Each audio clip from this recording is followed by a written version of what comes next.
My name's James. I've suffered from atrial fibrillation for 6 years tomorrow, which is quite an anniversary my wife reminded me of last night.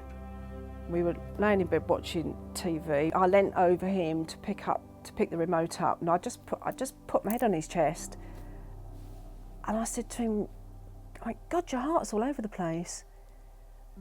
And I chuckled, and he went, "Huh," and we laughed it off. 3 weeks later, I think it gave me a stroke, and if we'd only known earlier, well, perhaps prevented me from having a stroke. We're two reasonably intelligent people that, having heard that his heart wasn't beating as it should have been, we did nothing about it. It does make me angry because it would have definitely saved James from having a stroke. Well, there's so many people can have it and not aware they've got it.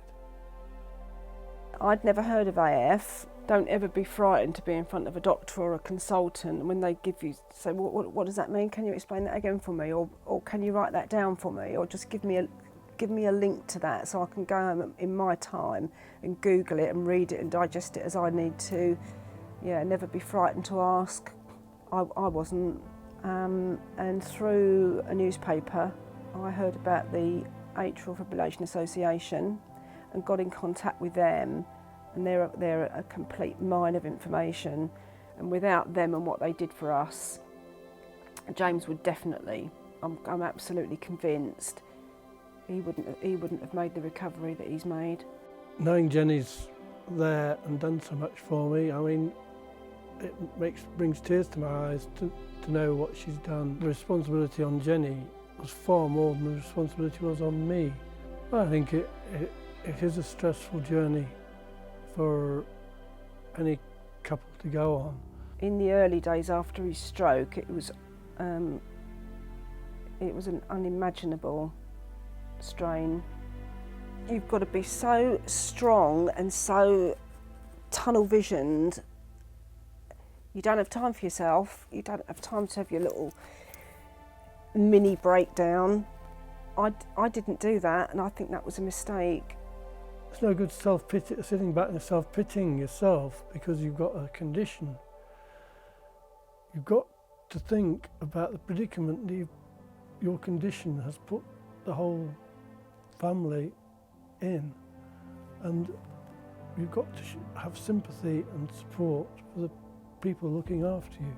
The only bit of personal advice that anybody gave me, and it was the best bit, was only ever take one day at a time. Because if you don't, I think you could, instead of being the person who's caring, you will end up needing somebody caring for you. Mentally, when your mind is galloping to what might happen in the future, that just absolutely does you no good at all. Because I've had AF, I really have had utmost respect for Jenny, and she's been absolutely brilliant. From what's happened to James and me kind of taking care of him from when that happened 6 years ago to the day, there are positives. Yeah, we do appreciate things we do more. I'm sure I feel closer to her. I hope she feels closer to me, but she probably thinks I'm a pain in the neck.